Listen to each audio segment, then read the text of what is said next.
Veuillez vous lever, la commission reprend.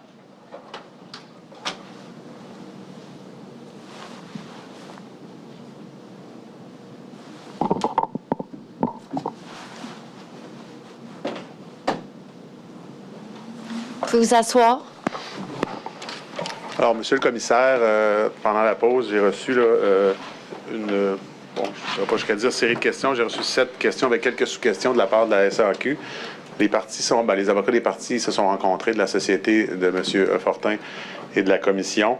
Et malheureusement, il semble y avoir un désaccord là, sur les questions qui pourraient être permises et celles là, qui seraient protégées par l'article 50 de la loi sur le vérificateur général et 49 et suivant. Là, bref, là, je laisserai Maître Fontaine faire les représentations.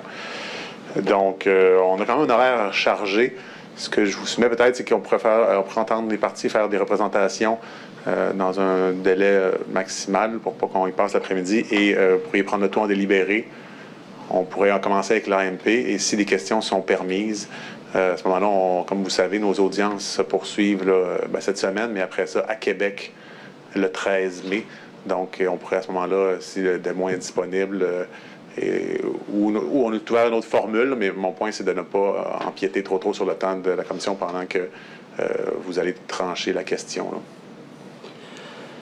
Vous devez comprendre que mon intention, c'est d'agir promptement avec célérité compte tenu de notre court laps pour rendre un rapport. Ceci étant dit, je l'ai dit dans ma déclaration d'ouverture, je m'engage effectivement à respecter le droit de toutes les parties et des témoins. Le droit de se faire entendre, les règles d'équité procédurale. Alors, je comprends qu'il y a des questions. Je comprends également que c'était une présentation. Je comprends que je peux limiter des contre-interrogatoires également. Nos règles le prévoient. Alors, ce que je vais faire, c'est que je vais entendre les arguments des parties sur les questions. Je veux savoir, effectivement, c'est quoi l'objection de Maître Fontaine en regard de l'article 50 de la loi sur le vérificateur général. Les arguments également des procureurs de la Société d'assurance automobile du Québec. Je vais limiter ça à peu près, là, parce que je veux qu'on commence à entendre l'AMP aujourd'hui. Donc, à une dizaine de minutes chacun. Je pense que vous êtes capables, là, messieurs ou maîtres. Alors, et ce que je vous laisse le choix, c'est-à-dire moi, je vais le prendre en délibéré. Je vais rendre une décision le plus tôt possible. Elle pourrait être prête demain matin si M. Fortin veut revenir, rester à Montréal. Ou sinon, la proposition de Maître Tremblay également. Nous siégeons à Québec dans la semaine du 13. Donc, si je ne permets pas les questions, ben ça sera le 13 mai. Là. Puis ça, c'est à votre choix. Là. C'est vous qui décidez si vous voulez rester dans la métropole une nuit de plus ou si vous voulez... On siège dans les deux places. M. Fortin, la décision vous appartient. Là. Moi, je vais me ranger à votre décision. Je vais passer le champ. Pardon? Donc, vous pouvez aller discuter avec Maître Fontaine, si on n'est pas aux courses. Là. Okay. Alors, plaider, puis après ça, savoir quand est-ce que je rends ma décision, je la rends-tu demain matin ou bien je la rends le 13. C'est tout. Là. Ça va? L'objection est de Maître Fontaine. Donc, plaiderai en premier. Quel plaisir. Voulez-vous aller au lutrin, Maître Fontaine, ou à votre place? C'est comme vous voulez. Je pense que je vais aller au lutrin. J'aime ça, le lutrin. Faites-vous plaisir.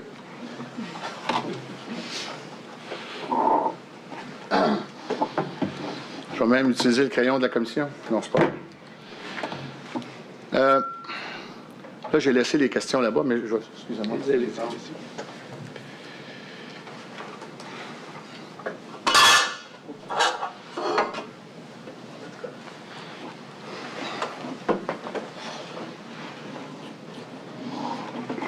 Alors, je les ai regardées rapidement, les questions, Monsieur le commissaire. Mais avant de parler des questions, je veux apporter les précisions suivantes.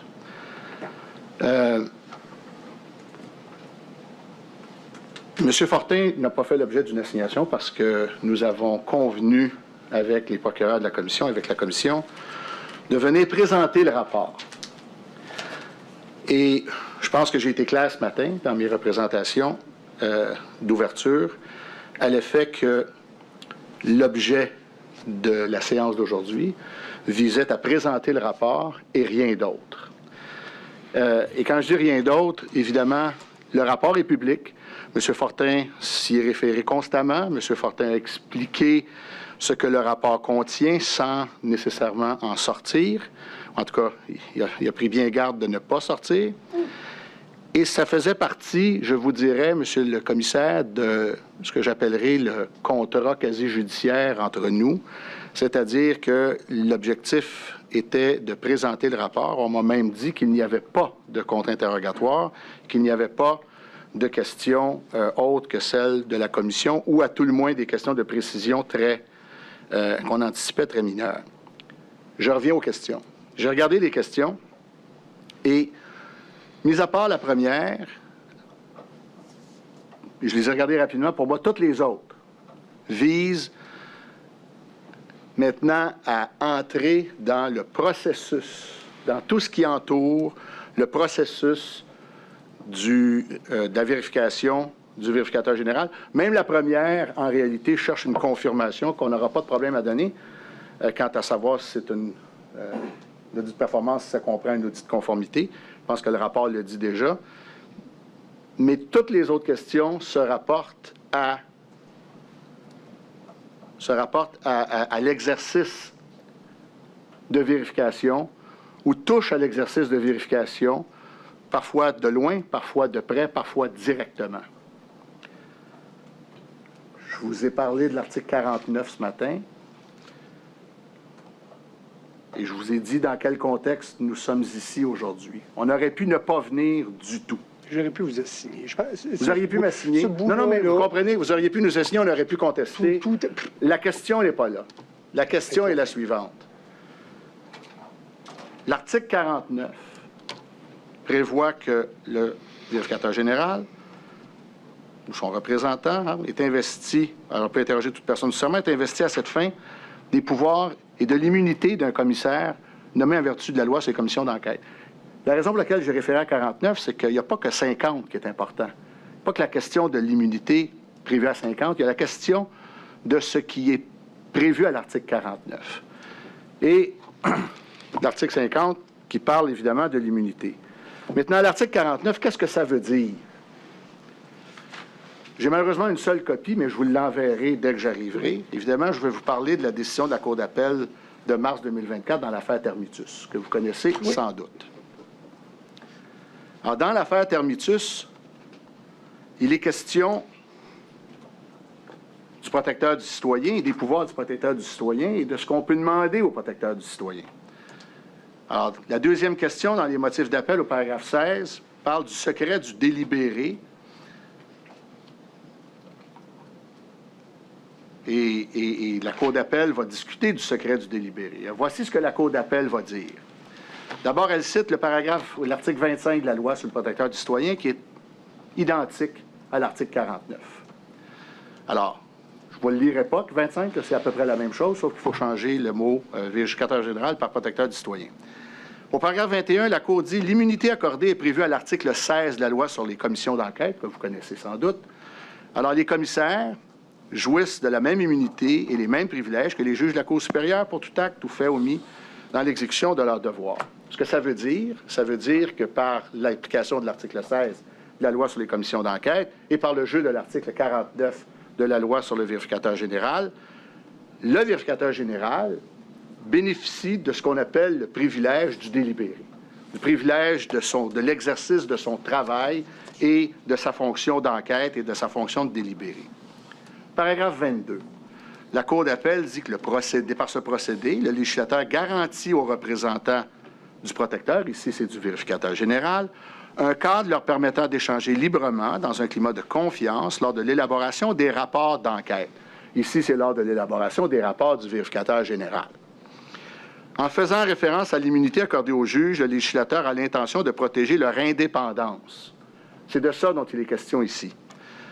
Ainsi, au lieu de considérer par analogie, il y a lieu de considérer par analogie la jurisprudence applicable en matière d'indépendance judiciaire. Et là, la Cour réfère à l'arrêt McKagan de la Cour suprême. Ce que je vous dis donc, essentiellement, puis on va aller ailleurs dans la décision Termitus, c'est que le vérificateur général a accepté l'invitation de la Commission de venir présenter son rapport. Le vérificateur général n'a pas accepté de témoigner. Il n'a pas accepté de discuter de son rapport. C'est pas à lui de le faire. J'ai une question pour vous. Oui. Là. Et je connais l'arrêt termitus, là. Est-ce que l'arrêt termitus, et je ne le pense pas, là, est venu contredire ce que la Cour... Puis au-delà des questions, là, j'aurais décidé là, si ces questions-là, là, qui dit, considérant par ailleurs que le vérificateur général demeure contraignable. Alors, est-ce que termitus fait en sorte que cette conclusion-là de l'arrêt Dubé de la Cour d'appel ne tient plus? Demeure contraignable pour témoigner sur toute autre question, notamment sur ses recommandations visant l'amélioration de la gestion des fonds publics et résultant de son expérience et son expertise générale en cette matière. C'est pas la même chose. Ma réponse, c'est que c'est pas la même chose. Okay. Non. Il y a une différence entre la contraignabilité et ce dont discute et ce qui était en cause dans l'affaire Dubé. Dans la question de l'affaire Dubé, c'est la contraignabilité. Est-ce qu'on peut même l'assigner? Vous l'avez dit, j'aurais pu l'assigner. Je ne discute pas ça. Là-dessus, on s'entend. Ben oui, là-dessus, on s'entend. Parfait. Ce que je vous dis, c'est que Termitus discute d'une toute autre question. Non, discute du secret du délibéré. Il discute du secret du délibéré et par conséquent, et c'est la raison pour laquelle on est ici, Tout à fait. c'est que Termitus fait en sorte que ce qui est public est public. Et ce qui fait l'objet c'est comme le jugement. Hein? Le jugement est là, les juges n'expliquent pas leur jugement. Le rapport, c'est comme un jugement de la Cour supérieure. Il dit ce qu'il dit, il a des constats. M. Fortin est venu expliquer en langage peut-être plus simple, comme vous l'avez dit ce matin, de quoi il en retournait, ou à faciliter la lecture d'un rapport du vérificateur qui n'est pas plus peut-être agréable que la lecture de certains jugements de la Cour supérieure ou de la Cour d'appel, mais il est venu l'expliquer. Par contre, il est hors de question qu'il témoigne ou qu'on le questionne, à quelque égard que ce soit, sur le processus, sur ce qui concerne ce que j'appelle le délibéré, mais on comprend que ce n'est pas un délibéré comme celui d'un juge, sur le processus et le travail du vérificateur en amont du rapport. Tout ce qui concerne le travail du vérificateur en amont de la production du rapport fait l'objet de ce privilège qui est celui du délibéré.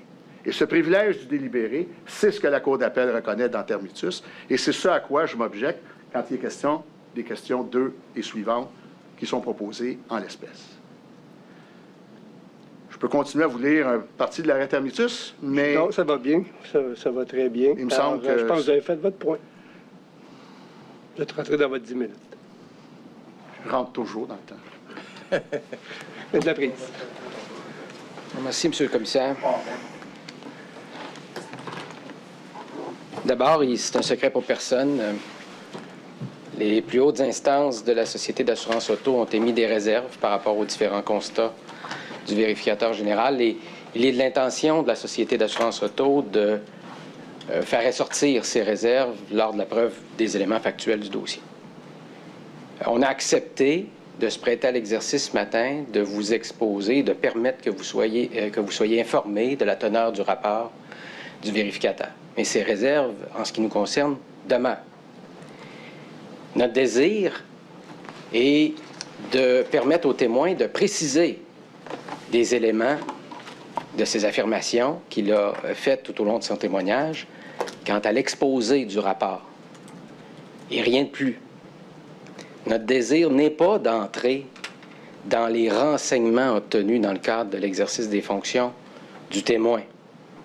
Notre désir est vraiment ancré dans l'idée de permettre à la Commission d'avoir un portrait global et de faire préciser certains points au rapport.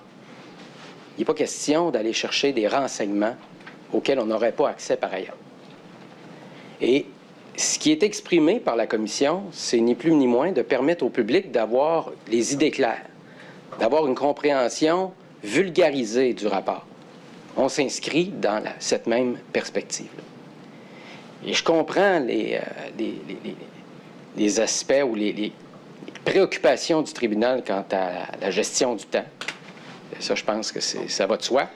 Mais on est dans un débat sur une objection par anticipation. Alors, je vous dis, permettez-moi de poser mes questions. Mais votre objection, l'objection de votre collègue est sur une immunité qui est prévue dans la loi, qui a été interprétée par notre cour d'appel minimalement à 2 reprises. Je pense que le droit est assez clair là-dessus, etc.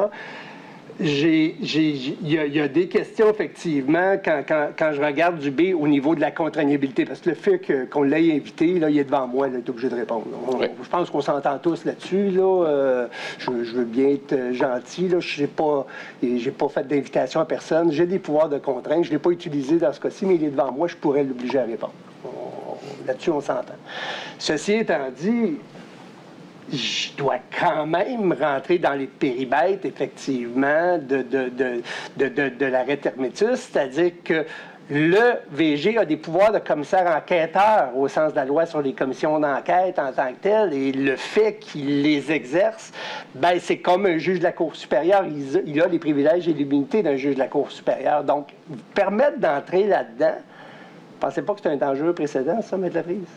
C'est-à-dire que c'est pas là où je me situe, là. Les questions qu'on souhaite vous soulever aux témoins, c'est exclusivement... On va pas des choses, pas qu'un chef nous les a soumises. Oui, absolument. On est au courant. Donc, et c'est de bonne guerre qu'on le fait, compte tenu justement de ce privilège-là, et on voulait circonscrire les questions et permettre à mon confrère de s'y objecter. Donc, dans cet exercice-là, on considère que les questions sont ni plus ni moins que des précisions au témoignage qui vous a été présenté et qui a été présenté à l'ensemble de la population. Alors, c'est ni plus ni moins que ça. On ne vise pas des renseignements obtenus, comme l'immunité l'indique d'ailleurs. On ne vise pas des renseignements obtenus dans l'exercice des fonctions du témoin.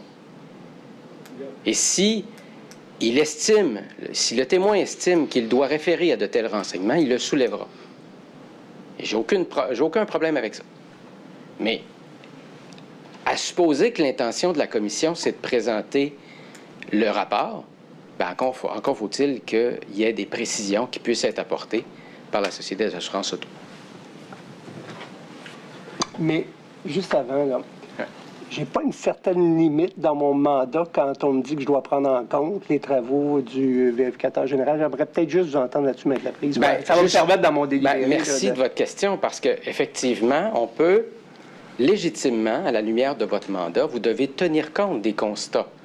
Mais ça ne veut pas dire que se fonder sur des faits nouveaux ou des faits que le vérificateur général n'aurait pas pris en compte, vous n'arriverez pas à des constats factuels différents.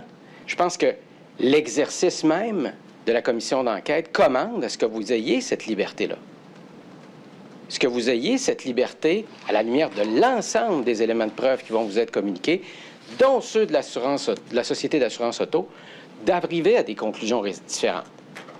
Pour moi, c'est très clair, ça. Mais la société a obtenu le statut de participant. La société va pouvoir s'exprimer. Enfin, vous avez parlé, s'est exprimé publiquement, remettant en question certains passages du rapport de la VG. En termes d'équité procédurale, vous allez avoir toute cette marge-là pour justement que des témoins viennent sous serment indiquer qu'ils ont fait telle chose, telle chose, telle chose. Je veux pas aller à l'avant des choses, mais est-ce que ça vous cause un préjudice indu de ne pas pouvoir contre-interroger ou d'interroger la VG? Il m'apparaît que les règles d'équité procédurale commandent à ce qu'on puisse contre-interroger. Là, on se prête à un exercice ouvert avec mes confrères, mais en raison justement de l'immunité dont le témoin bénéficie. Mais on ne se prêtera pas à cet exercice-là pour tous les témoins. Mais il est inhérent à la fonction et au rôle d'un participant à l'enquête de pouvoir contre-interroger les témoins et de préciser les éléments factuels au-delà de la preuve qu'on pourra présenter devant vous avec les témoins de la Société d'assurance automobile. Donc, pour moi, très clairement, l'objectif du contre-interrogatoire vise à faire préciser le témoin qui vous a présenté une version abrégée du rapport. Et puisque ce sont des audiences publiques, puisque la population n'aura pas l'occasion peut-être de lire en entier le rapport, on estime qu'il y a des éléments qui doivent être précisés. Courte réplique, Pépin. Oui, merci. Il ne faut pas tomber dans le piège de voir dans le mot précision un sauf-conduit qui permet de passer par-dessus l'immunité. Tout ce que mon confrère vous dit, et vous l'avez noté, et c'est ce que j'allais répondre quand j'ai failli me lever alors qu'il n'avait pas terminé, puis que vous lui avez posé la question, tout ce qu'il vous dit, toute la position de la SAC, toutes les récriminations et les contestations qui peuvent exister par rapport, comme un jugement, par rapport à ce qui a été véhiculé dans le rapport du vérificateur général, ils ont l'occasion de le faire ici. Nous, on n'est pas ici, on ne sera pas ici, puis on n'a pas d'affaires ici. On n'a pas à défendre quoi que ce soit, on n'a pas à défendre le rapport du vérificateur général. Il a été émis, il est ce qu'il est, dans les conditions dans lesquelles il a été fait. Et c'est comme ça que ça fonctionne. On a parlé tantôt de la contraignabilité. Voyez-vous, cet exercice de balise et de balisage, le droit au contre-interrogatoire, l'équité procédurale, ce n'est pas nécessairement d'avoir le droit au contre-interrogatoire, vous le savez, et d'ailleurs, vos règles le prévoient à l'article 7. Vous prévoyez que vous pouvez encadrer, et une des façons d'encadrer, justement, c'est de s'assurer que quand on prévoit la présentation d'un document qui n'est pas réellement, qui est un document qui est déjà dans le public, qui fait déjà partie, entre guillemets, de la littérature, qui donne lieu à la commission et dont la commission doit tenir compte, mais avec toute la preuve qui va être présentée devant la commission, c'est un élément parmi d'autres. C'est pas, l'équité procédurale ne recherche pas nécessairement le droit de poser des questions sur une présentation qui est faite, comme on l'a dit ce matin, pour mettre la table. L'équité procédurale prévoit le droit de présenter tous les arguments, toute la preuve que l'on veut pour contredire le cas échéant. Et ça, c'est un droit qui existe pour mes confrères. C'est le but de la commission. C'est ça l'exercice que vous allez faire. Alors, ils vont faire l'exercice devant vous. Ils vont se faire entendre complètement devant vous. Et vous prendrez les décisions que vous aurez à prendre. Puis je ne suis pas en train de dire que vous êtes une cour d'appel par rapport au vérificateur général. Mais vous comprenez, ce que je veux dire, c'est que on n'a pas... Nous, tout ce qui est en amont du rapport public, tout ça, ça doit absolument être préservé, Monsieur le commissaire, parce que, évidemment, c'est fondamental. Si on commence à pouvoir passer à travers ce privilège-là, puis passer à travers ces éléments-là, le travail du vérificateur général devient extrêmement hasardeux parce que ça veut dire que tous les gens qui lui font confiance, tous les gens qui lui parlent, tous les gens qui participent, ça prend ça pour faire une vérification, participent aux travaux d'un vérificateur général, et dans ce cas-ci, l'exercice qui a été fait, le message qui est envoyé, c'est, bien écoutez, peut-être que vous allez devoir, vous allez voir le travail être étalé sur la place publique par la suite. Un rapport, il est ce qu'il est, il dit ce qu'il dit. On n'est pas d'accord avec le rapport, on veut contester le rapport, on veut prétendre à certains éléments. Ils ont la possibilité, ce qui est rare. Des fois, le rapport, il ne fait pas l'objet d'une commission d'enquête. Ici, il y a une commission d'enquête qui permet de tout dire, de tout montrer et d'administrer toute la preuve qu'on veut parce que mes amis sont des participants à la commission. Et c'est dans ce contexte-là que l'équité procédurale va s'exercer.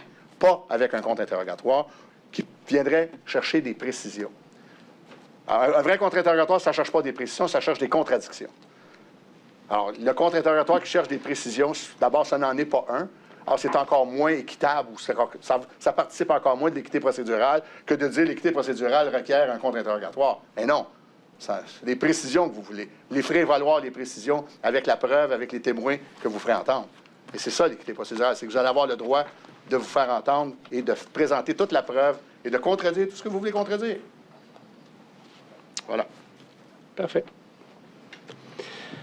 Alors, M. Fortin, est-ce que j'ai un cours délibéré ce soir ou j'en ai un d'une Ça va aller semaine? au mois de mai.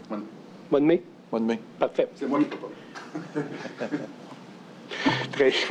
13 mai.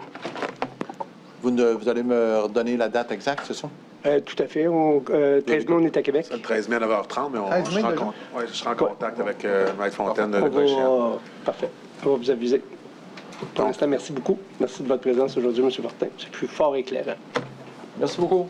Bonjour. Merci, M. Fortin. Donc, je vais passer la parole à mon collègue, disent Alexandre Théroux-Marois, pour le prochain témoignage ou la prochaine présentation, devrais-je dire.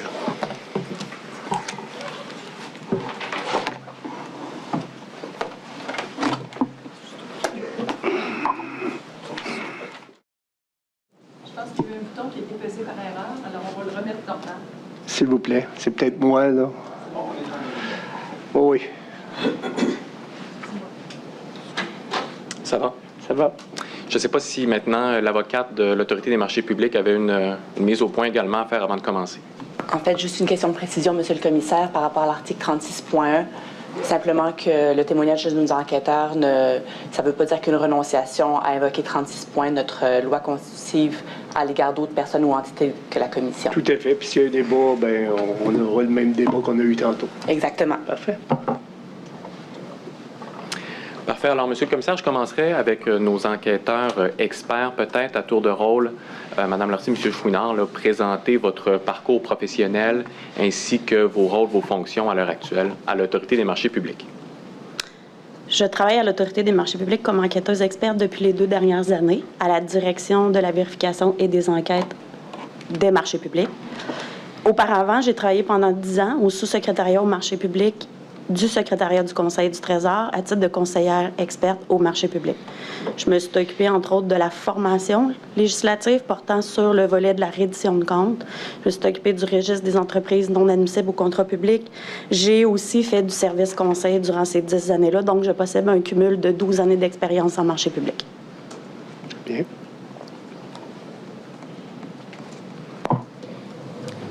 Donc, je suis enquêteur expert à la direction de la vérification de l'intégrité depuis près de 3 ans. J'ai fait un court passage de quelques mois à la direction de la vérification et des enquêtes des marchés publics, où ma collègue travaille actuellement. Puis, antérieurement à l'Autorité des marchés publics, j'ai travaillé pendant 8 ans à titre de vérificateur et enquêteur à Revenu Québec. Oui, pour ma part, je suis à l'Autorité des marchés publics du Québec depuis septembre 2020. Comme coordonnateur au tout départ et puis depuis 1 an comme chef de service à la direction des vérifications et des enquêtes. Et les 31 années antérieures, j'étais policier à la Ville de Québec. Parfait. Merci. Merci. Alors, Monsieur le Commissaire, l'Autorité des marchés publics, je vais l'appeler l'AMP pour faire plus court, nous a préparé une présentation que l'on va produire et coter sous la pièce 2P3, si je ne m'abuse. Alors, je demanderais si possible de la mettre à l'écran. Vous la voyez, Madame? Oui. Parfait. Alors, Madame Lortie, je commencerai avec vous, peut-être brièvement, là, d'abord, nous présenter l'autorité de l'AMP, l'historique, sa constitution, également là, sa mission et son mandat. Oui, tout à fait. Donc, l'Autorité des marchés publics, c'est un organisme gouvernemental neutre et indépendant dont la mission d'être, c'est vraiment la surveillance des marchés publics au Québec. Elle a pour mission aussi de veiller à ce que les organismes publics et municipaux, bien sûr, respectent les règles contractuelles en vigueur de manière à assurer une saine gestion des fonds publics dans le cadre de l'octroi de contrats. Et que les entreprises aussi qui obtiennent des contrats et des sous-contrats publics satisfassent aux exigences d'intégrité élevées auxquelles le public est en droit de s'attendre. L'AMP détient une expertise et des compétences de pointe qui lui permettent de réaliser sa mission. C'est unique et sans précédent aussi en matière de surveillance des marchés publics. Donc, au Québec, on est unique, l'Autorité des marchés publics, au Canada et dans beaucoup de pays aussi. C'est sans précédent en matière de surveillance des marchés publics aussi complète, c'est-à-dire qu'on a le volet conformité, je vais vous expliquer un petit peu plus loin, et le volet intégrité des entreprises. Elle joue un rôle essentiel au sein de la société québécoise par son influence et son leadership, puis elle assure l'équité, la transparence, la saine concurrence, l'intégrité des acteurs des marchés publics. Qu'en est-il maintenant là, du caractère public des rapports et des décisions de l'AMP? En fait, l'Autorité des marchés publics, lorsqu'elle a des pouvoirs d'ordonnance et de recommandation, qu'on va voir un petit peu plus loin dans la présentation, ces pouvoirs d'ordonnance et de recommandation sont publics. Donc, elles se doivent d'être publiées sur le site Internet de l'Autorité des marchés, bien sûr. Et est-ce que l'AMP intervient de sa propre initiative ou à la demande du gouvernement? En fait, il existe 2 situations. En fait, l'article 53 de la loi sur l'Autorité des marchés publics, qu'on appelle la LAMP dans notre jargon, en fait, permet à cet article-là, 53, soit de sa propre initiative, quand elle s'aperçoit ou qu'elle a des informations à savoir qu'un organisme public n'apparaît pas agir en conformité avec la législation. Puis, il y a aussi la possibilité, comme c'est le cas avec le mandat de CASA, que la présidente du Conseil du Trésor et ministre de l'administration gouvernementale, dans ce cas-ci, Mme Sonia Lebel, peut nous faire directement cette demande-là en adressant une lettre, bien sûr, au président directeur général de l'Autorité des marchés publics, qui est M. Yves Trudel. Donc, les 2 situations cohabitent dans l'article 53 et c'est la possibilité de l'Autorité des marchés publics, de sa propre initiative ou sur demande, de pouvoir le faire. Bon, et justement, faites-nous la genèse de l'examen par l'AMP du programme CASA. Oui. Ça part comment? En fait, c'est le 20 février dernier. Vous avez eu la présentation qui vient juste de se terminer du vérificateur général qui a déposé son rapport d'audit de performance qui est intitulé « CASA, ça clique, coût échéancier et qualité ». Et par le fait même, par la suite, en fait, le 24 février 2025, très exactement, Mme Sonia Lebel, qui est la ministre responsable de l'administration gouvernementale et la présidente du Conseil du Trésor, a fait cette demande-là d'examen à M. Trudel, qui est le PDG de l'Autorité, comme je l'ai mentionné. Cette demande fait, conformément à l'article 53, en fait, vise à examiner le processus d'attribution et d'exécution du contrat du programme CASA-SACLIC de la SAC. Je vais vous arrêter ici un instant. Alors, Monsieur le commissaire, on va déposer 2 décisions de l'AMP. On va les étudier en détail tout à l'heure. Les décisions 2025-01 ainsi que 2025-02. On va les produire, communiquer en liasse sous la cote 2P4. Et justement, là, dans cette pièce, on fait mention nommément du mandat de l'AMP dont Mme Lortie vient de faire mention. Parfait. Donc, ça va être à l'intérieur des décisions qui vont être déposées en liasse sous 2P4 que vous allez avoir la lettre mandat de la ministre, c'est ça? On n'a pas la lettre mandat, Monsieur le commissaire, mais on a le mandat qui est donc inséré à même la décision. Ça me va, oui. Parfait. Parfait. Donc, le 26 février 2025, l'Autorité des marchés publics a transmis ce qu'on appelle un avis aux dirigeants, c'est-à-dire à M. Éric Ducharme, qui est le président-directeur général de la Société de l'assurance automobile. Cet avis-là mentionne que l'Autorité initie, à la demande de la ministre responsable de l'administration gouvernementale et la présidente du Conseil du Trésor, un examen des processus d'adjudication, d'attribution des contrats relatifs au programme CASA, ainsi que leur exécution. Donc, cet examen-là a pour objectif, entre autres, de s'assurer que ces processus-là sont conformes au cadre normatif auquel la SAC est assujettie. Dans ce cas-ci, puisque la société, c'est un organisme public découlant de l'administration gouvernementale, ils sont assujettis à la loi sur les contrats des organismes publics, ce que vous allez peut-être m'entendre appeler la LCA. L'AMP peut examiner, en fait, tout ce qui a trait au processus contractuel des ministères et organismes du réseau de la santé et de ses établissements, donc du réseau de la santé et des services sociaux, l'éducation, l'enseignement supérieur, les filiales de certains de ces organismes-là. On a aussi dans nos pouvoirs les organismes municipaux et les entreprises à vocation gouvernementale ou industrielle qu'on appelle communément les sociétés d'État comme Hydro-Québec, la Société des alcools, l'Auto-Québec, etc. Ça, c'est dans nos pouvoirs, c'est dans notre mission et dans notre mandat de pouvoir le faire. Parfait.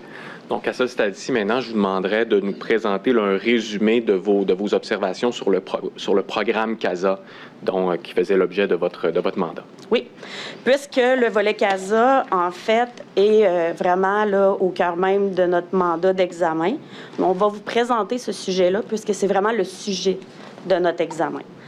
Donc, les diapositives que je m'apprête à vous présenter proviennent notamment des documents d'appel d'offres de la société, du rapport du vérificateur général du Québec, puis des éléments bruts obtenus dans le cadre de notre examen. Comme on l'a mentionné d'emblée, OK, prenez note que l'examen de l'Autorité des marchés publics est toujours en cours. Donc, ce que je m'apprête à vous présenter découle pas des constats de notre examen. C'est vraiment la compréhension. Vous n'êtes pas rendu là encore? Non, on n'est pas rendu là, Monsieur le commissaire, vous avez tout à fait raison.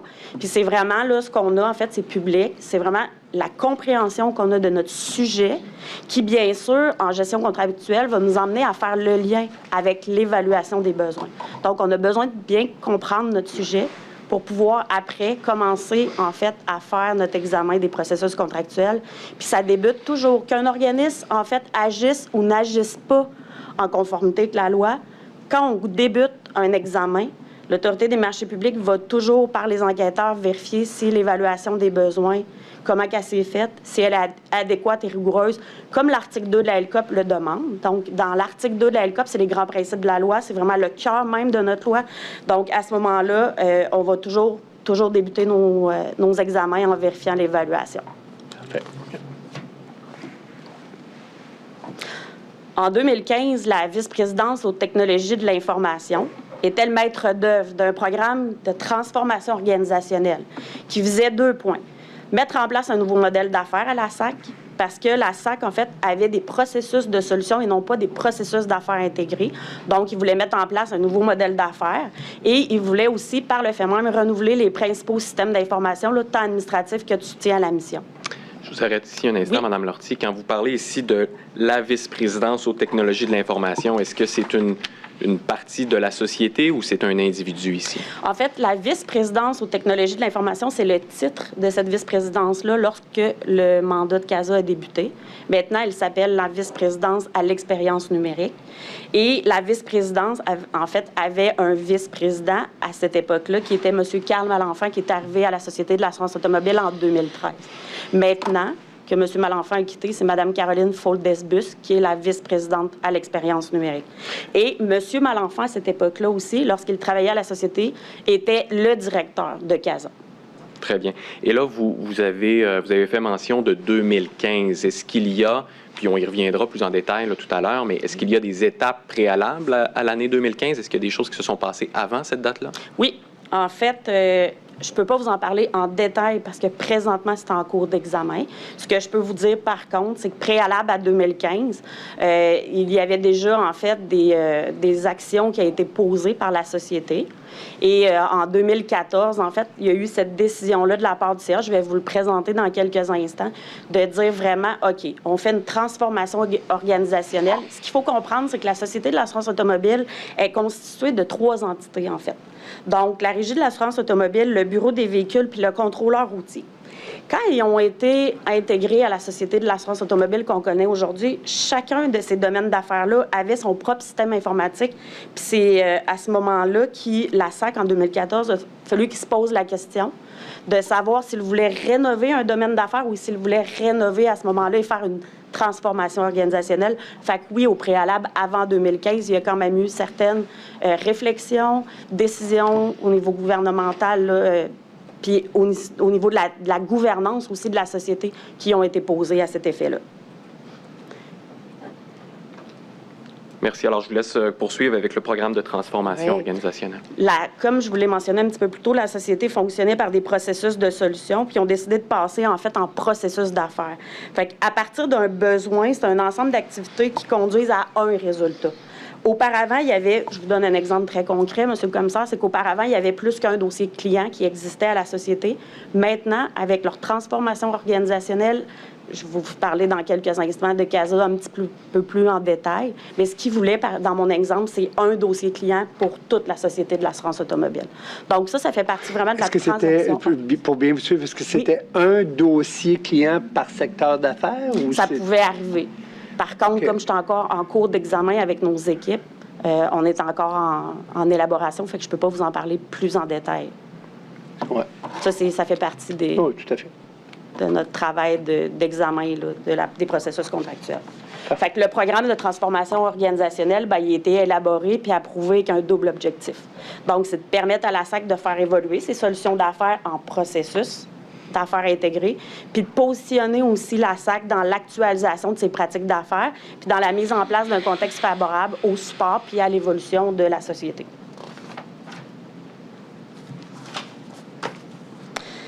Certains actifs informatiques de la société supportaient notamment les solutions d'affaires telles que les processus financiers, qui sont vraiment du soutien à l'organisation. Eux autres, ils étaient à remplacer, principalement pour cause de désuétude technologique. C'est des systèmes et des solutions qui existaient depuis les années 80, puis ça représentait plus de 200 systèmes informatiques différents que la société avait à gérer au quotidien.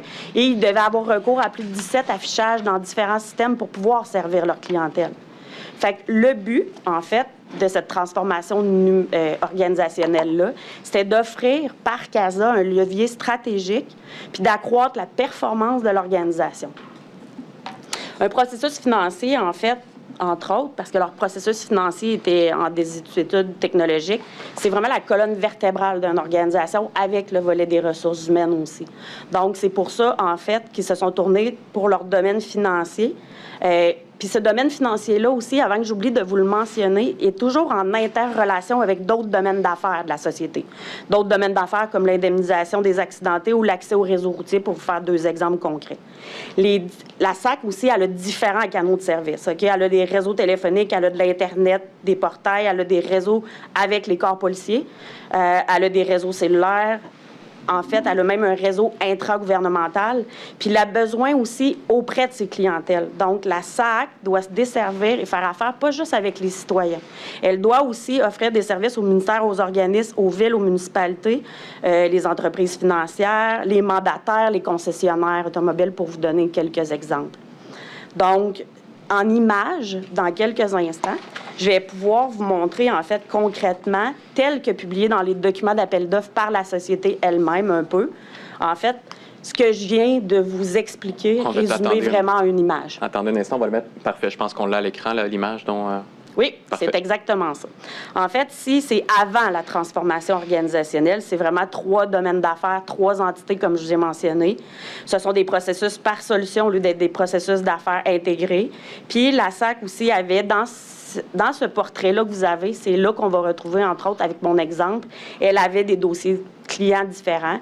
Puis dans sa transaction vraiment là, organisationnelle, la SAC, ce qu'elle voulait, c'est avoir un dossier client pour pouvoir desservir de A à Z dans toutes les sphères de ces domaines d'affaires.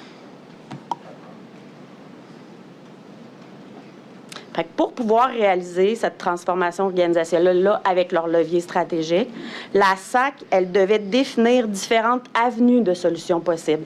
Donc, avant même de décider que ça serait le logiciel de gestion intégré qui allait être la solution que le CA a entériné, en fait, la SAC, dans l'évaluation adéquate et rigoureuse de leurs besoins, devait se poser la question à savoir, est-ce qu'il existait d'autres solutions possibles?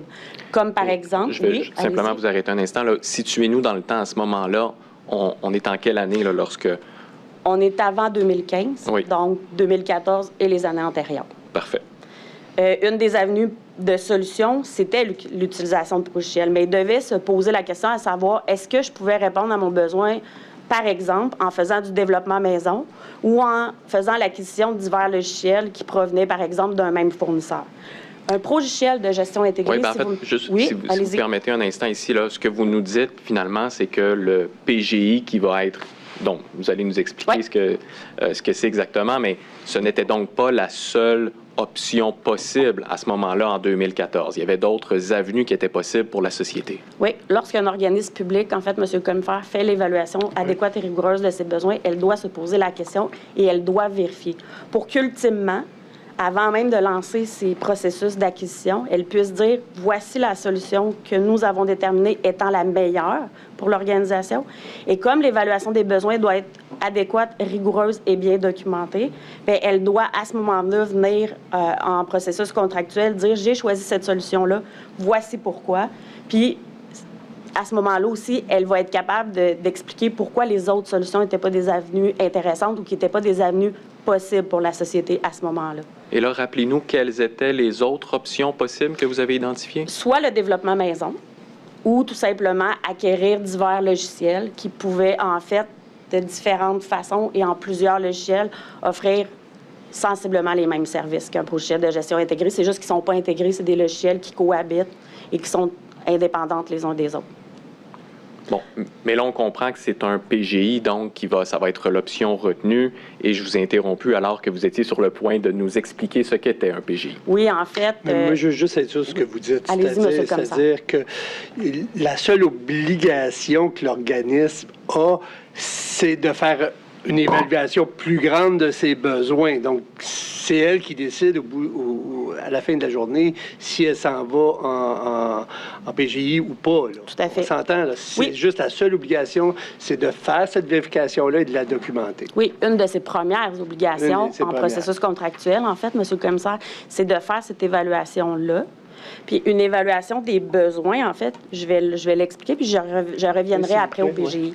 Une bonne évaluation des besoins, en fait, ça se résume en 3 choses. Donc, on fait l'évaluation du besoin, on regarde ce qu'on a dans notre organisation où est-ce qu'on veut aller, ce que ça nous prendrait pour pouvoir réaliser ça. Ensuite, on va faire une analyse de marché. On va regarder sur le marché qu'est-ce qui existe qui pourrait combler ce besoin-là. Des fois, il peut y avoir une seule solution, des fois, il peut y en avoir plus qu'une. C'est à l'organisme public à faire cette démarche-là. Et ultimement, dans l'évaluation des besoins, tel que demandé dans l'article 2 de la LCOP, c'est de faire l'estimation des coûts par la suite. Et un coup que ça, c'est fait et c'est cristallisé, un organisme public ou un organisme municipal, je parle d'organisme public, il faut que la SAC, c'est un organisme public dans ce cas-ci, mais ultimement, après, c'est ce qui va déterminer l'adjudication du contrat, c'est-à-dire comment on va le partir, quel véhicule contractuel qu'on va utiliser, qu'est-ce qu'on va mettre comme exigence, par exemple, dans nos devis techniques, est-ce qu'on y va en qualité ou pas, etc. Tout le processus contractuel qui va en découler. Mais le cœur même, en fait, la ligne de départ, c'est vraiment par l'évaluation des besoins. Dans ce cas-ci, je vous explique le logiciel de gestion intégrée, puis j'y reviendrai avec ma prochaine diapositive pour vous expliquer un peu comment ça s'est fait puis pourquoi ils ont choisi cette solution-là. En fait, un logiciel de gestion intégrée, pour être sûr que tout le monde comprenne bien c'est quoi, c'est vraiment un logiciel qui permet de gérer les processus d'une organisation en intégrant l'ensemble des fonctions. C'est pour ça qu'on l'appelle logiciel de gestion intégrée, tel que la gestion des ressources humaines, la gestion comptable, financière, la vente, la distribution, l'approvisionnement, le commerce électronique. Et ça, à ce moment-là, au lieu d'avoir plein de logiciels qui vont permettre de faire ça, vous allez les retrouver au cœur même d'un seul et même logiciel de gestion intégrée. À peu près comme le cœur dans le corps humain. Hein? Tout à fait. Votre comparaison est... Oui, votre exemple est bonne. En fait, c'est le même principe. C'est à la suite d'un positionnement stratégique qui a été réalisé vraiment à l'automne 2014. Donc, qui a été entériné par le conseil d'administration de la Société de l'assurance automobile en 2015, que la pierre d'assise du programme de transformation organisationnelle reposerait vraiment sur le choix de l'implantation du logiciel de gestion intégrée. Donc, comme j'ai expliqué, l'évaluation des besoins adéquate, rigoureuse, doit avoir été faite. Et à partir de là, c'est le CA, c'est-à-dire le conseil d'administration de la SAC, qui prend la décision de dire « OK, c'est parfait, on entérine. Dans toutes les solutions proposées, dans toute l'évaluation des besoins qui a été faite, c'est la solution qu'on retient. » Et un organisme public, en fait, a toute la liberté pour pouvoir décider quelle est la meilleure de ces solutions qui, ultimement, va viser, bien sûr, à répondre à son besoin. Même la jurisprudence va en ce sens-là aussi, Monsieur le commissaire. Donc, un organisme public, c'est vraiment à lui qui incombe la responsabilité, ultimement, après, de décider quelle solution va répondre à son besoin au meilleur de l'évaluation qu'ils ont faite. Donc, dans ce cas-ci, c'est vraiment en 2015 que la pierre d'assise de ce programme de transformation organisationnelle-là reposait sur le choix d'un logiciel de gestion intégrée. Puis le but du logiciel de gestion intégrée, c'était vraiment de moderniser les systèmes informatiques, surtout la plateforme centrale. Et là, je vous ai parlé de la transformation organisationnelle. Donc, je vais y arriver, entre autres, avec CASA, puis je vais vous situer aussi SACLIC. Le but, en fait, entre autres, de ce logiciel-là, c'était vraiment d'améliorer l'offre de services en ligne aux particuliers puis aux entreprises. Et c'est là qu'entre en jeu la plateforme transactionnelle SACLIC. OK? La plateforme transactionnelle SACLIC, c'est vraiment le portail en ligne où il est possible de gérer tout ce qui touche au permis de conduire ou à l'immatriculation. Mon exemple, en fait, concret, pour que les gens puissent bien comprendre, Monsieur le commissaire, en fait, je vais faire l'analogie avec un compte bancaire en ligne. C'est le même principe. Mais au lieu de gérer les sous, l'argent, en fait, on va venir gérer les affaires de voiture, permis de conduire, tout ce qui touche la voiture, les paiements, etc. Fait que la plateforme transactionnelle SACLIC, ce n'est pas tout CASA, c'est une partie de CASA. Puis on a SACLIC, on a CASA, puis on a la transformation organisationnelle. Fait que le but de ce logiciel-là, en fait, donc, SACLIC, oui, c'est vraiment la porte d'entrée pour le citoyen, pour ses besoins, là. Oui. Ses besoins transactionnels, c'est tout. Tout à fait. Il ne touche à rien d'autre. Puis ça, c'est vraiment la plateforme qui est visuelle, que les gens voient. OK? Donc, c'est une portion de CASA, le Carrefour du service des affaires. Donc, ce n'est pas toute CASA. C'est pour ça que je tenais à le nuancer, en fait, devant vous, Monsieur le commissaire, parce que c'est ce que les gens voient, mais ce n'est pas que ça, en fait, ce programme-là. Merci pour la précision. Je vous présente, en fait, dans quelques instants, une deuxième image, en fait, qui va venir, en fait, résumer un peu c'est quoi un PGI. Mais tout d'abord, laissez-moi vous expliquer que les applications et les logiciels de la SAC sur le diagramme qui va suivre sont regroupés, en fait, en différentes catégories. On a des applications et des logiciels dans une organisation peu importe que ce soit la SAC ou autre, c'est standard en technologie de l'information, mais ici à la SAC, entre autres, dans les documents d'appel d'offres, vous allez le retrouver, c'est des applications et des logiciels actuels qui doivent être pris en charge par la nouvelle solution. Il y a aussi des applications et des logiciels actuels, c'est-à-dire en 2015, qui vont être conservés tels quels. Donc, ils ne seront pas nécessairement pris en charge par la nouvelle solution. Puis, il y a des applications et, à ce moment-là, des logiciels qui peuvent être potentiellement, selon le développement et le travail qui va s'effectuer, en fait, pourraient être pris en charge par la solution. Il y a des logiciels qui vont devoir être intégrés au PGI. Il y en a d'autres qui, à ce moment-là, vont être conservés tels quels. Et c'est ma prochaine image, en fait, qui va venir résumer visuellement pour que les gens puissent bien suivre, en fait. Donc, c'est le portrait des applications informatiques, ce que je vous présente de la SAC au moment où ils ont publié au SEAO. On comprend qu'aujourd'hui, avec l'évolution de CASA, en fait, c'est pas comme ça. Ce que je vous présente là date vraiment là, des documents d'appel d'offres publics qui ont été publiés par la SAC en 2015, mais ça donne quand même, sous forme d'image, une bonne idée, en fait, de ce que représente un PGI. Et alentour, on voit ce qui doit être conservé, ce qui doit être intégré ou ce qui doit être lié au PGI.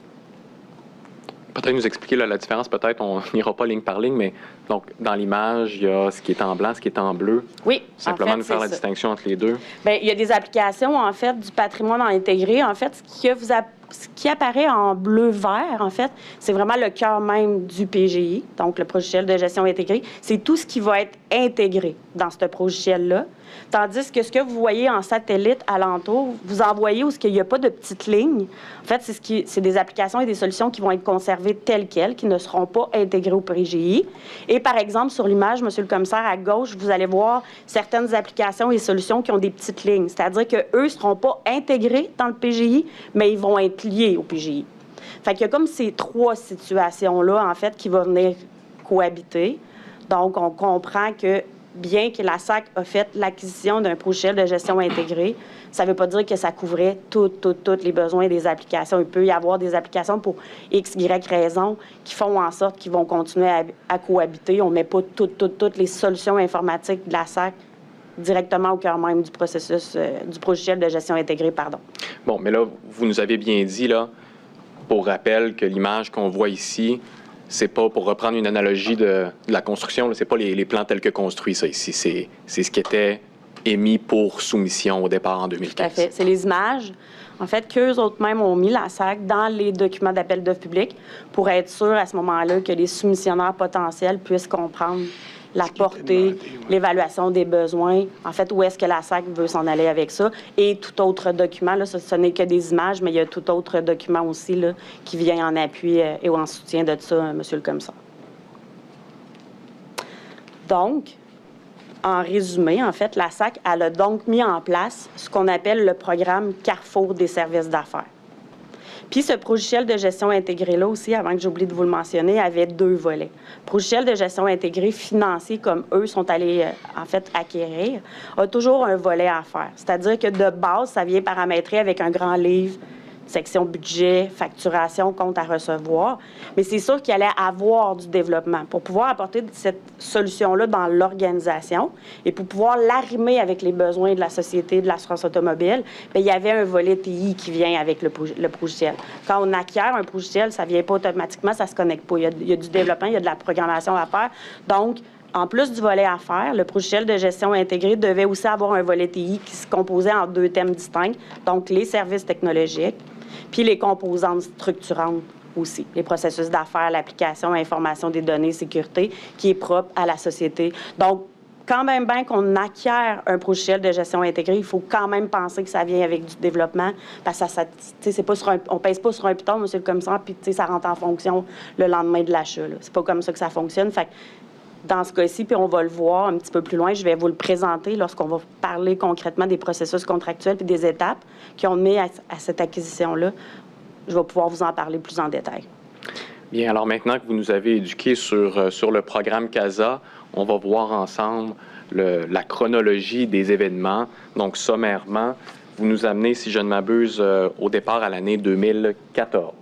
Oui, mais tout d'abord, si vous me permettez, Monsieur le commissaire, en fait, pour expliquer aux gens qui nous écoutent, un processus contractuel, c'est quoi? Le processus contractuel, c'est vraiment l'ensemble des étapes qu'un organisme public ou municipal suit pour octroyer un contrat avec une entreprise privée. Donc, plus loin dans la présentation, on a une image qui résume bien les différentes étapes et tous les éléments d'un processus contractuel pour que les gens, concrètement, puissent voir à quoi ça ressemble. Un organisme public ou un organisme municipal doit toujours respecter les règles auxquelles ils sont assujettis. Dans le cas de la Société de l'assurance automobile, comme je l'ai mentionné un petit peu plus tôt, c'est la loi sur les contrats des organismes publics. Donc, dans ce cas-ci, vraiment, avec la Société, c'est cette loi-là que nous, à l'Autorité des marchés publics, on va venir mettre notre petite lunette de loi sur les contrats des organismes publics en regard de l'examen avec la SAC. Donc, concrètement, la chronologie des processus contractuels, un coup que l'évaluation adéquate et rigoureuse du besoin a été faite, puis un coup que l'analyse du marché, l'estimation des coûts sont prêts à lancer, en fait, le processus, puis c'est ce que je vais vous présenter. Le 5 mars 2014, ça commence par l'adoption d'un décret, en fait, qui concerne la soustraction à partir de la SAC à l'application de l'article 15 de la loi sur la gouvernance et la gestion des ressources informationnelles des organismes publics et des entreprises du gouvernement. Ça, c'est une loi qui s'ajoute à la LCOP pour des contrats spécifiquement en matière de technologie de l'information? Oui. En fait, ça ne se rajoute pas à la LCOP. Ce que je vous dirais, M. le commissaire, c'est que ça cohabite en même temps que la LCOP. En fait, c'est une autre loi à laquelle doit s'astreindre au niveau TI, donc en technologie de l'information, un organisme public qui, entre autres, fait des groupes. Dans ce cas-ci, un très gros projet. Là. CASA, c'est quand même un gros projet. Puis là, ça vient, cette loi-là, avec toute la structure de gouvernance et ce qu'un organisme... En fait, ça guide l'organisme public. Vraiment dans ce volet-là, qui n'est pas de la gestion contractuelle pure, mais qui fait quand même partie de l'évaluation et des examens là, que l'Autorité des marchés publics va faire. C'est-à-dire qu'on le considère, bien que ce n'est pas de la LCOP pure, là, dans ce sens-là. Et là, l'objet du décret adopté par le gouvernement en 2014, c'est quoi exactement, si vous pouvez bien le répéter? Bien, en fait, un décret, tout d'abord, c'est une décision qui est réglementaire, qui est écrite et émane du pouvoir exécutif, soit le Conseil des ministres. Dans ce cas-ci, c'est vraiment le Conseil exécutif. Puis la décision d'un décret, elle est toujours publique. Donc, dans un décret, puis je vais y venir si je vous explique un petit peu un CT aussi, c'est quoi, en fait, c'est que ça vient soustraire en partie une organisation à sa reddition de compte ou à la loi à laquelle il est assujetti, mais ce n'est pas un chèque en blanc. Donc, à ce moment-là, quand un organisme public, dans son coffre à outils, un des outils qui est possible d'utiliser, c'est vraiment d'aller en décret. Et à ce moment-là, quand ça touche une loi, on va vraiment aller au Conseil des ministres, puis là, on va dire, bien, moi, je voudrais, voici, me soustraire en partie à la reddition de compte qui est exigée, par exemple, à l'article 15.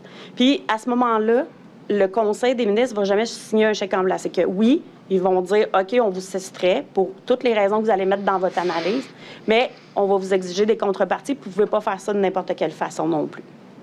Donc, ici, le décret on va l'appeler par son nom, le décret 245-2014 avait, vous l'avez dit, pour objet de soustraire la SAC à l'application de l'article 15, donc de la loi sur la gouvernance et la gestion des ressources informationnelles des organismes publics et des entreprises du gouvernement. Oui, qui n'est pas toute la loi au complet, c'est un article de la loi, l'article 15. Très bien.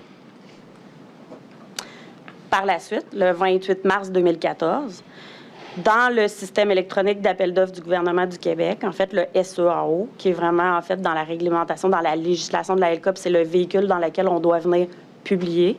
OK? La SAC a débuté en venant publier un avis d'appel d'intérêt.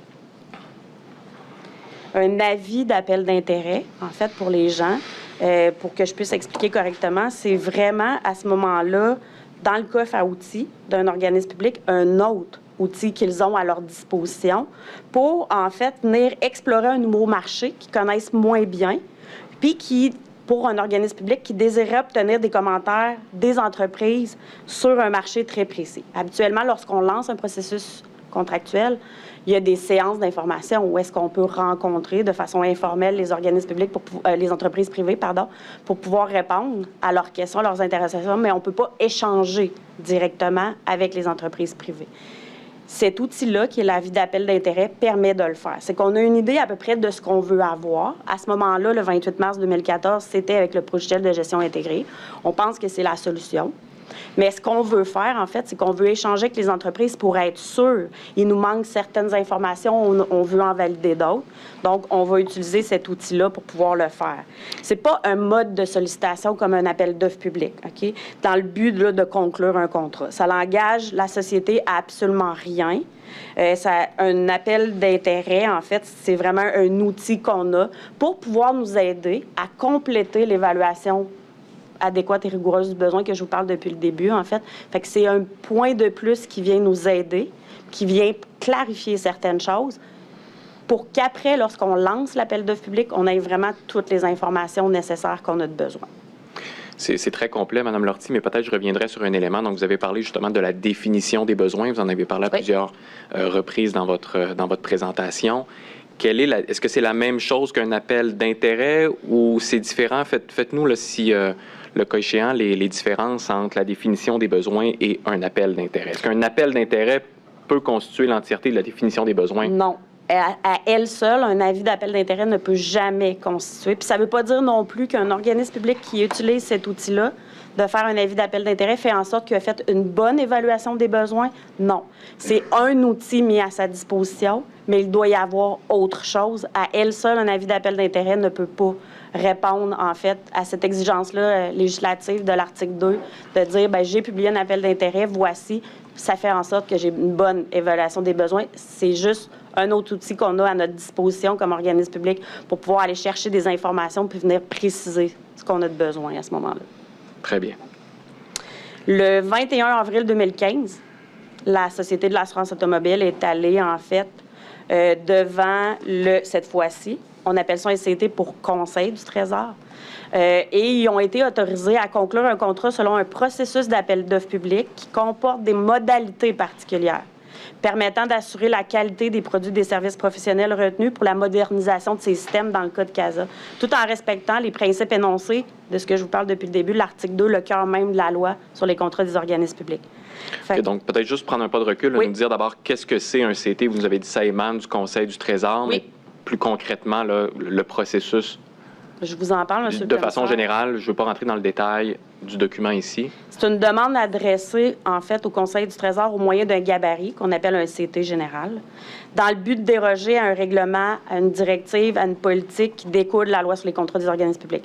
Le décret, c'est lorsque ça vise une loi, et le CT, c'est quand ça va viser, en fait, un règlement politique directive. Le décret émane du Conseil des ministres, émane du gouvernement, tandis que le CT, bien, secrétariat au Conseil du Trésor. Voilà. Le secrétariat du Conseil du Trésor, c'est gère l'appareil, c'est en fait l'appareil administratif du Conseil du Trésor. Le Conseil du Trésor, en fait, oui, tout à fait. C'est qu'on n'a pas besoin d'aller devant le Conseil exécutif. Qui rédige les gabarits des CT? Qui rédige les gabarits des CT? Dans une organisation, tout dépendant de qu'est-ce que tu es comme organisation. Je m'explique, Monsieur le commissaire. Si on est un ministère, on va rédiger le gabarit d'analyse et on va le déposer. Mais que lorsqu'on est une organisation qui découle d'un ministre ou d'un ministère, donc dans le cas de la société, oui, tout à fait, Société de l'assurance automobile qui, elle, découle du ministre des Transports, bien, à ce moment-là, ils vont procéder à l'analyse qui va être demandée, mais ça va passer via le véhicule du ministère pour pouvoir le déposer auprès du Conseil du Trésor. Ça ne peut pas être directement de l'organisme au Conseil du Trésor. Ça doit passer nécessairement par le ministre. La SAC répond du ministère des Transports, c'est ça? Oui, tout à fait. OK, je comprends. Fait que tout comme le décret, en fait, un CT, c'est un outil disponible pour un OP qui est prévu à l'article 25 de la loi sur les contrats des organismes publics. Un OP?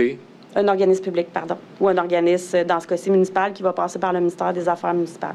Donc, le gouvernement peut vraiment, selon l'article 25, sur recommandation du Conseil du Trésor, autoriser un organisme public à conclure un contrat selon des conditions qui sont différentes de celles qui lui sont applicables en vertu de la LK. Dans un tel cas, comme je vous l'ai mentionné avec le décret, c'est important que j'insiste là-dessus, dans un tel cas, le gouvernement va venir fixer les conditions qui vont être applicables. Donc, ce n'est pas un chèque en blanc pour un organisme public. Il va aller déroger à certaines modalités ou, parfois, ça peut être aussi des trucs qu'on ne retrouvera pas au sein même de la réglementation ou de la loi. Puis à ce moment-là, eux voudraient, parce qu'il y a d'autres pays qui utilisent, je vous donne un exemple, une clause qui ne serait pas prévue, qui peut être le dialogue compétitif, qui à cette époque-là, entre autres, n'était pas prévu dans la réglementation.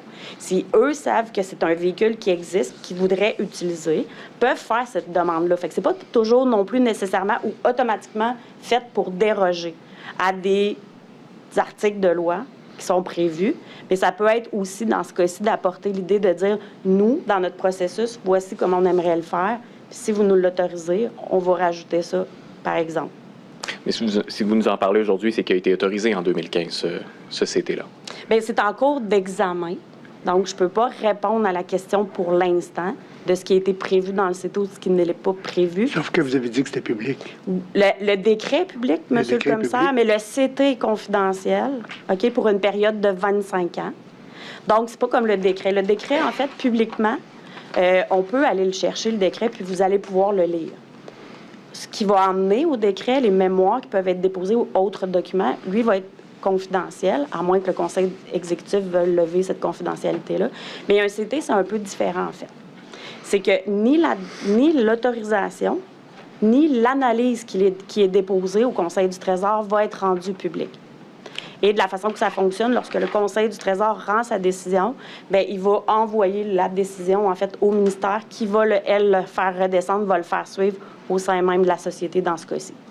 Mais Mme Lortie, tant le rapport de la vérificatrice générale que les décisions qui ont été prises par l'AMP mentionnent qu'il y a un processus particulier, puis on va le voir ensemble, là, il y a un processus particulier d'appel d'offres qui a été suivi par la société et que ce processus-là fait suite, donc, au CT dont vous venez de nous faire mention en 2015. Oui, une partie peut se retrouver au sein même du CT.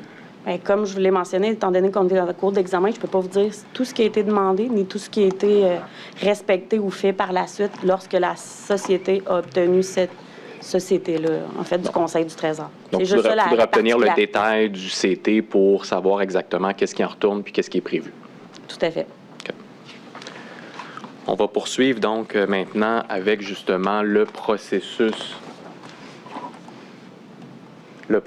d'appel d'offres. Oui. En fait, la Société de l'assurance automobile a publié vraiment au système électronique d'appel d'offres du gouvernement l'appel d'offres public, dans ce cas-ci, en 3 étapes. Pour l'acquisition du logiciel de gestion intégré, qui était, oui, pour le logiciel, mais qui venait aussi avec les infrastructures matérielles et logiciels requis pour sa mise en œuvre, bien sûr, et les services professionnels requis. Donc, le lancement de l'appel d'offres visait ces 3 aspects-là. Et le 4 mai 2015, en fait, ce que vous voyez à l'écran, vous avez l'impression que c'est 3 appels d'offres publics différents, mais ce qu'il faut comprendre, que c'est un appel d'offres public en 3 volets. C'est juste qu'au niveau législatif, au niveau de la réglementation, ce qui est permis, c'est 2 étapes. Le 3 étapes, ça n'existe pas dans la réglementation en tant que telle. Donc, le SEAO, le système électronique d'appel d'offres du gouvernement, a été programmé pour pouvoir permettre la publication en 2 étapes d'un appel d'offres public, mais il n'est pas programmé, il n'est pas développé informatiquement pour pouvoir permettre un 3 étapes. Juste pour préciser, là, on va démêler deux choses. Donc, vous dites, en 3 étapes, ce n'est pas prévu normalement. Oui.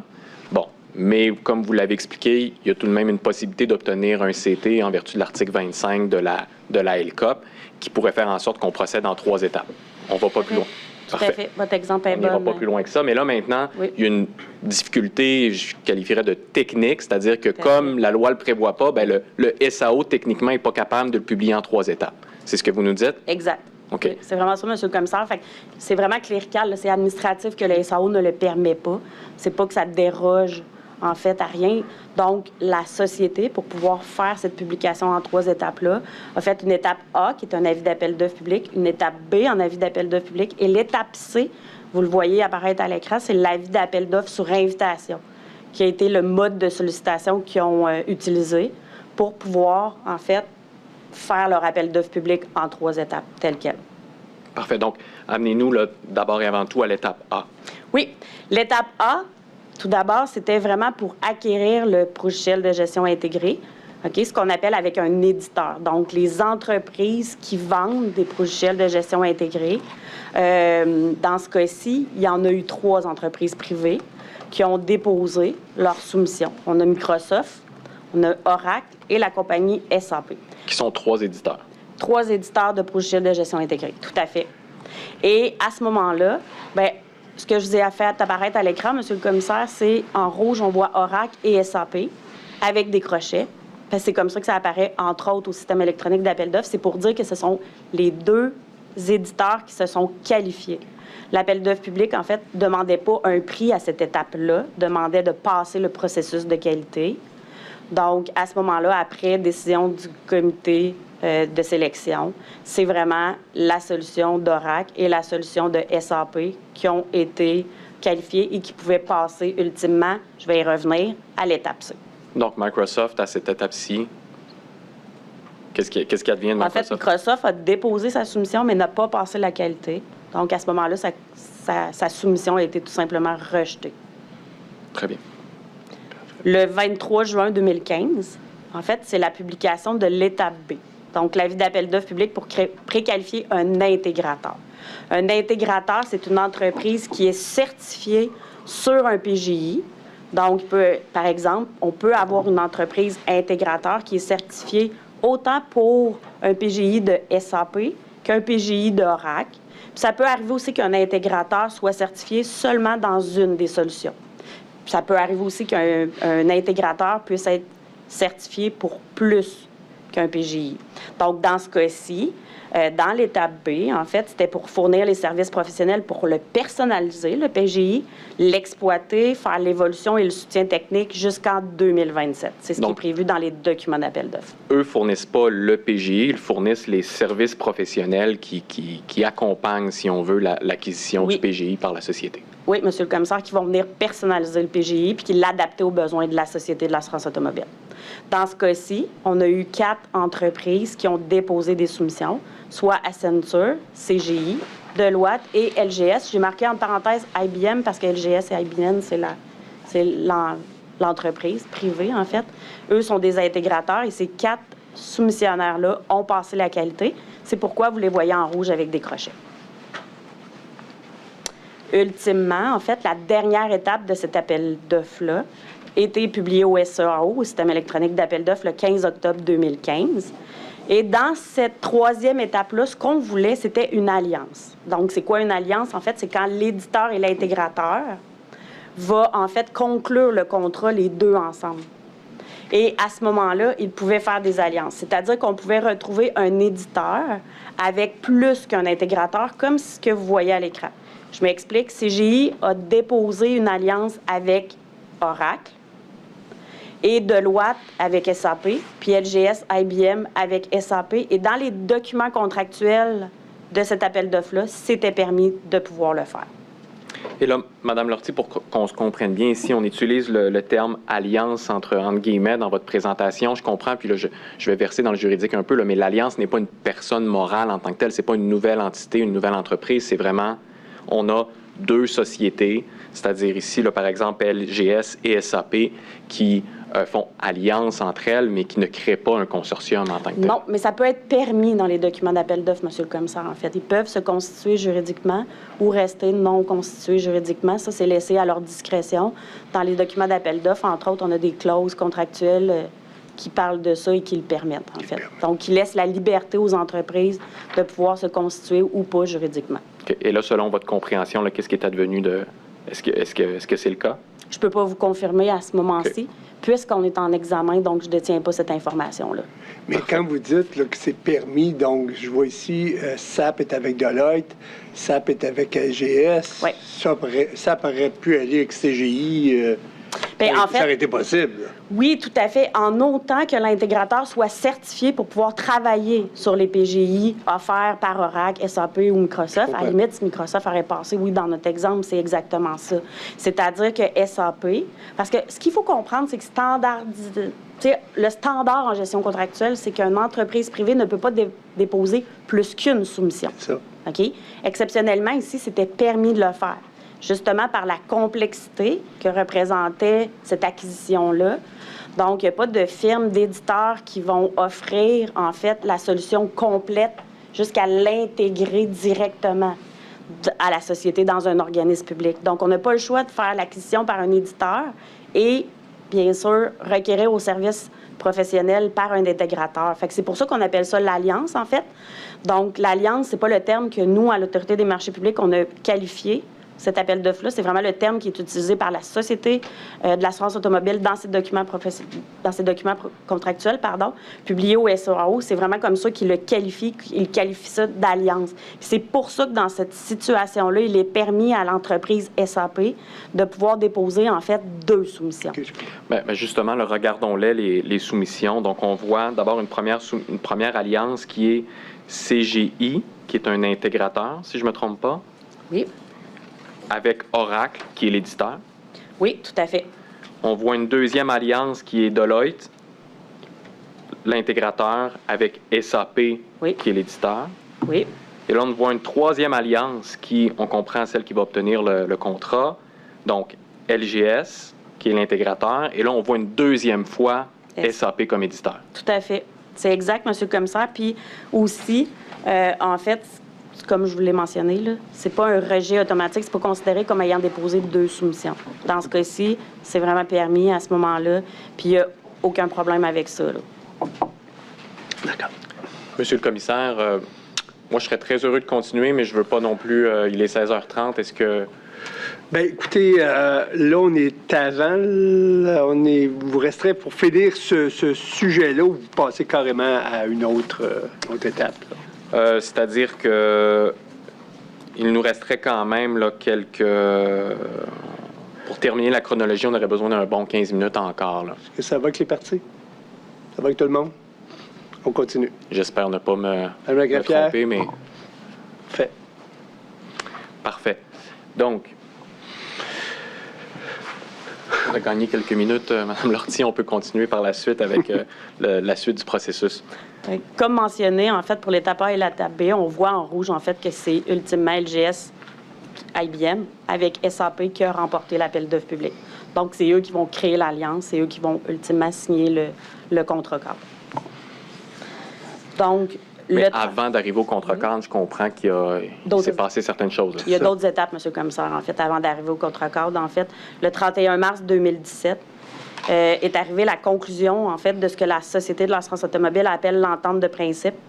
Le but de cette entente de principe-là, c'était d'entreprendre certaines démarches préliminaires puis d'effectuer certaines interventions en vue du démarrage du programme de transformation. Et par le fait même, puis je vais l'expliquer, là, la Société de l'assurance automobile calcule, en fait, eux, ce qu'ils disent, c'est que, oui, on a une entente de principe avant même que le contrat soit signé, et on considère qu'il est entré en vigueur à cette date-là, donc au 31 mars 2017. Mais c'est important de comprendre que cette entente de principe-là est arrivée avant que le contrat cadre soit signé par la Société de l'assurance automobile. Et à cette entente de principe-là, les 27 avril, 11 mai, 22 mai et 5 juin 2017, il y a déjà eu des avenants à cette entente de principe-là, donc des modifications. Comment je peux avoir des avenants à l'attente de principe alors que le contrat a été signé le 31 mars?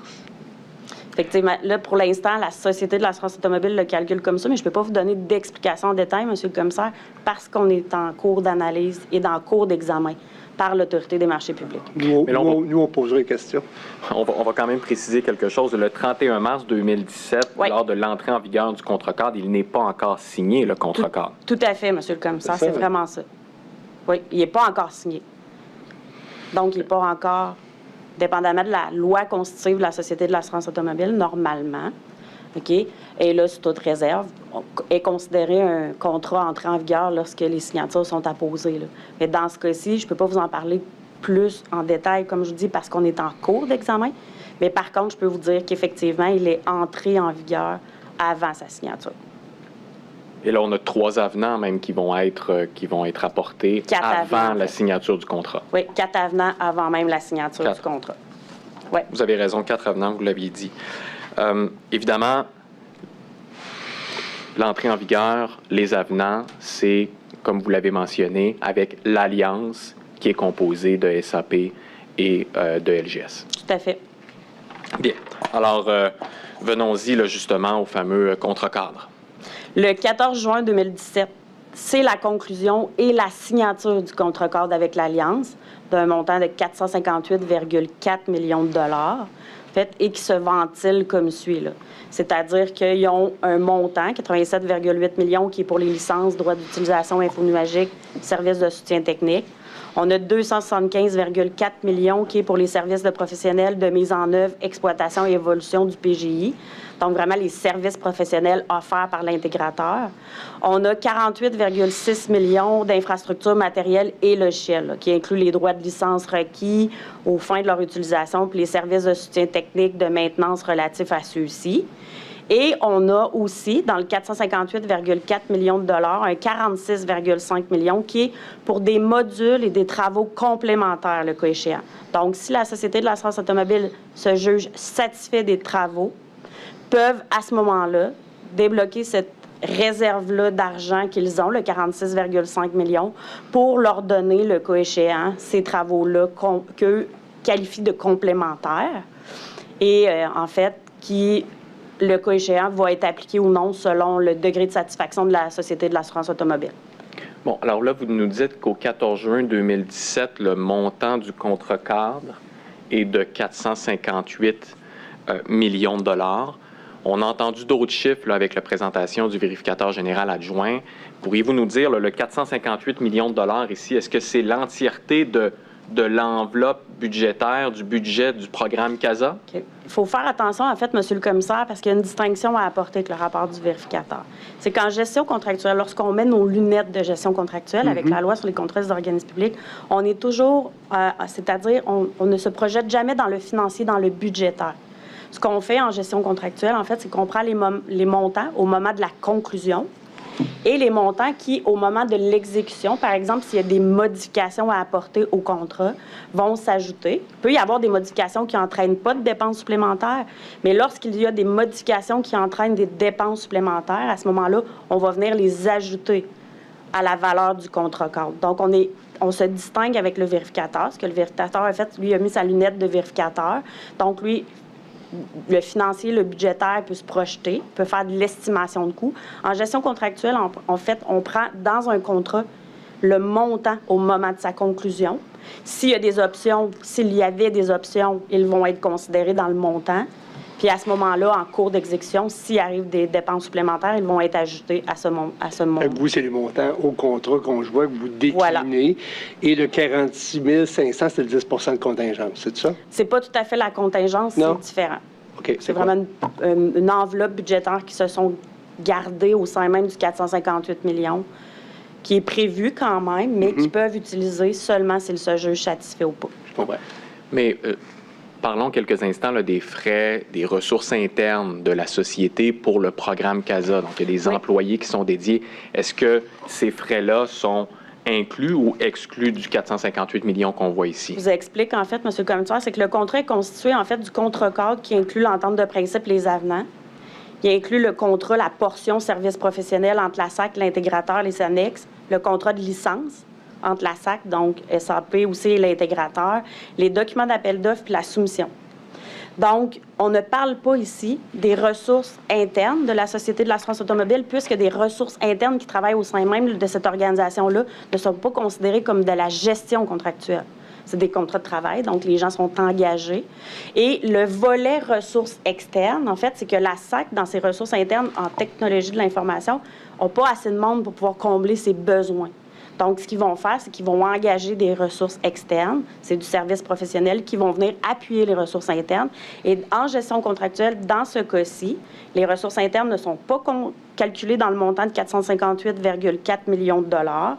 Et les ressources externes, c'est au moyen, ils sont engagés, en fait, au moyen de contrats, mais dans d'autres contrats qui n'est pas le contrat cadre. C'est ça qui est important de comprendre ici.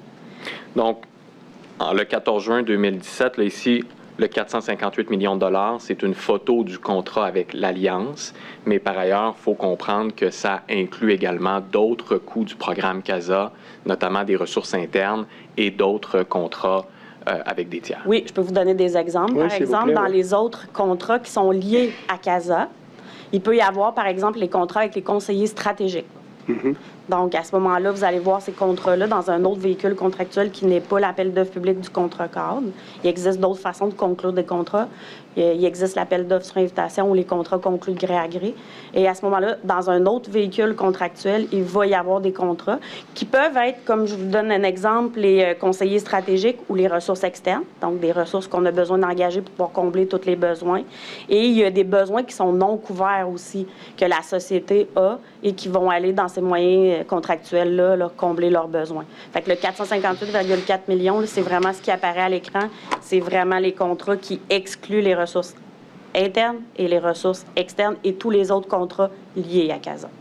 Bien. Avant mes nombreuses interruptions, vous étiez à nous présenter là, de quoi est constitué le contrat. Quels sont les documents qui constituent le contrat? Oui, c'est vraiment ce que je vous ai fait apparaître à l'écran. En fait, le contrat cadre, il inclut l'entente de principe. Hein? Un petit peu plus tôt, je vous ai mentionné que le contrat a débuté avant qu'il soit signé et conclu. Donc, ce qu'on appelle l'entente de principe et les 4 avenants. Il va être vraiment constitué aussi de tous les services professionnels entre la SAC et l'intégrateur. Ça, c'est prévu dans les documents contractuels. C'est le volet vraiment intégrateur. Et le volet éditeur aussi, SAP, il faut quand même que je vous mentionne, Monsieur le commissaire, qu'il existe quand même un volet de services professionnels qui arrive quand même avec cette acquisition de PGI. Mais la majeure partie, comme on le voit dans la ventilation du 458,4 millions, il y a 275,4 millions qui est vraiment des services professionnels de mise en œuvre. Fait que c'est eux qui ont la plus grosse partie de la tarte, si vous me permettez cette expression-là. Mais il reste pareil que quand on fait l'acquisition d'un logiciel de gestion intégrée, ça vient quand même avec une partie qui est quand même du service professionnel aussi. Fait qu'à ce moment-là, le contrat cadre vise aussi les contrats de licence. Tout ce qu'on doit acquérir comme droit d'utilisation au niveau de ces licences-là. Tous les documents d'appel d'offres des 3 étapes que je vous ai mentionnées précédemment. Puis la soumission, qui est constituée de la soumission de l'Alliance du 4 avril 2016. Et comme il y a eu dialogue compétitif, en fait, de la soumission qui a été amendée au 23 janvier 2017. Donc, l'Alliance a pu déposer, après avoir dialogué avec la Société de l'assurance automobile, une soumission, en fait, qui est la même, mais qui vient amender certaines choses, puisque le dialogue compétitif peut le permettre, cette situation-là. Mais donc, cette soumission, elle est bien postérieure aux 3 étapes A, B, C de l'appel d'offres dont on a fait mention en 2015, là? En fait, non. Cette soumission-là, qui est constituée de la soumission de l'Alliance au 4 avril 2016 et au 23 janvier 2017, vient en fait à l'étape C. Donc, l'étape C, lorsqu'elle a déposé sa soumission, la SAC, en fait, ce qu'elle a fait, grosso modo, après, c'est qu'ils ont pris les soumissions avec toutes les alliances et ils ont fait du dialogue compétitif pour être sûr et certain qu'on vient éclaircir le besoin. Et par le dialogue compétitif, on veut s'assurer que les entreprises qui ont soumissionné ont bien compris, qui ont toutes les informations, mais c'est surtout au niveau de la compréhension qu'on vient clarifier. Et à ce moment-là, ils peuvent avoir par la suite des amendements à faire à cette soumission-là. C'est ce qui est arrivé, entre autres, dans le cas du contrat avec CASA pour la Société de l'assurance automobile. Mais il en demeure pour moins que les étapes A et B, elles, sont complétées. Oui. Microsoft a été évacué, là, par exemple. Tout à fait. Oui, vous avez raison, Monsieur le commissaire. En fait, c'est vraiment l'étape, ça arrive à l'étape C, le dialogue compétitif. C'est vraiment à ce moment-là, quand les intégrateurs, les éditeurs, ils ont été choisis, ils ont passé la qualité. Donc, ils ont même déposé leur première soumission. Le dialogue compétitif arrive et après, ils vont aller l'amender. Mais pas avant. Ça se fait vraiment après, ultimement, à la toute fin. Bon, il est abondamment question dans le contrat avec l'Alliance là, de 3 livraisons. Les livraisons 1, 2 et 3, si vous pouviez là, nous les présenter rapidement. Oui, en fait, c'est selon le rapport du vérificateur général, puisqu'on est encore en examen à l'Autorité des marchés publics. Il a été mentionné que CASA comprenait initialement une phase de développement servant à développer et à mettre en service le logiciel de gestion intégrée, qui était séparé en 3 livraisons distinctes ainsi qu'une phase d'exploitation. Donc, la livraison 1 comprenait la gestion administrative, le soutien à l'organisation. La livraison 2, c'est vraiment la délivrance, le renouvellement, les suspensions des permis, l'immatriculation. Et la livraison 3 visait l'indemnisation des personnes qui ont subi des dommages corporels. En fait, c'était de la responsabilité dans les documents contractuels et dans le contrat, que LGS, IBM, de définir les livraisons, les lots. Et ultimement, en fait, pour les besoins de la commission, en fait, une livraison, c'est une chose, mais la livraison, après, elle se décline en plusieurs étapes. Elle va se décliner en lots. Puis il va y avoir d'autres éléments qui vont venir constituer pour pouvoir arriver ultimement de partir de façon macro jusqu'au micro pour qu'on ait le fin détail de tout ce qui doit être programmé dans les temps, dans les délais, qu'est-ce que ça inclut et tout. Donc là, on a parlé des livraisons, là, 1, 2, 3, même Oui. 2,5 ce matin avec le vérificateur général par intérim. Donc là, ce que vous nous dites, c'est qu'à l'intérieur de ces différentes livraisons, il y a des sous-catégories qu'on appelle des lots. Des lots. Oui, tout à fait, Monsieur le commissaire, c'est exactement ça. Et à ce moment-là, ça fait partie, en fait, dans les documents d'appel d'offres et dans le contrat, la responsabilité de SGS-IBM de pouvoir venir définir. Puisque c'est eux qui possèdent l'expertise au sein même de la Société de l'assurance automobile, ne peuvent pas avoir nécessairement toute l'expertise pour pouvoir le faire, ce travail-là. Donc, c'est vraiment prévu dans les documents que c'est la responsabilité de l'intégrateur de venir définir, en fait, la portée, comment va se passer, en fait, ce travail-là là, qui doit être fait. Puis le décortiquer jusque, comme je vous dis, là, de façon macro jusqu'à la façon micro. Et en 2020, en fait, il y a une transaction qui est survenue en vertu du Code civil que le VGQ a appelé la transformation, qui a eu pour effet de modifier certaines livraisons et de redistribuer les budgets initialement prévus. Là. Donc là, on était rendu à ce moment-là, en 2020, à l'intérieur de quelle livraison? Je ne pourrais pas vous dire présentement, puisque c'est en cours d'examen, donc je ne possède pas l'information. Bien. Alors, Monsieur le commissaire, à moins que vous souhaitiez continuer, peut-être que ce serait un bon moment pour suspendre ici le témoignage de Mme Lortie. Donc, on serait rendu aux impacts de la transaction de 2020 demain matin. C'est parfait. Donc, merci beaucoup. Vous êtes libéré jusqu'à demain matin, 9h30. Merci. Merci. Veuillez-vous lever, la commission échange jusqu'à demain matin.